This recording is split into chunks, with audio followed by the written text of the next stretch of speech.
এসেছে। আমি তোমার সাথে কথা বলে দিচ্ছি। খবরদার মা, তুমি নিজের কোনো পরিচয় দিও না, সাবধান।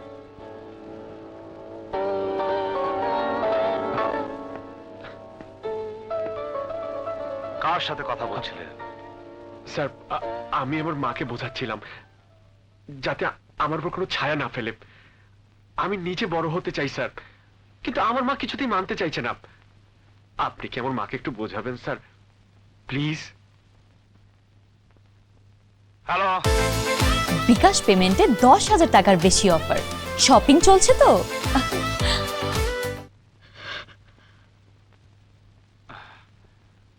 কথা বলছেন না কেন? কি বলবো?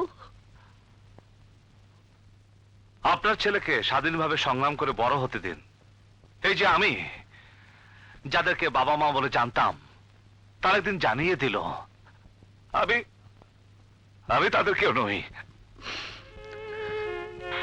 7,500 বর্গফুটের একটি ছাদের নিচ থেকে আমাকে তাড়িয়ে দেওয়া হয়েছিল।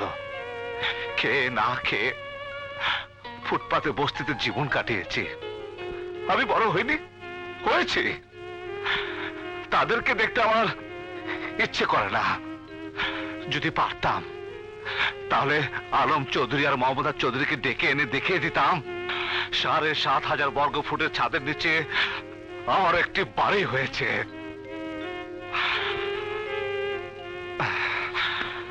আমার ব্যবহারের জন্য আমি দুঃখিত।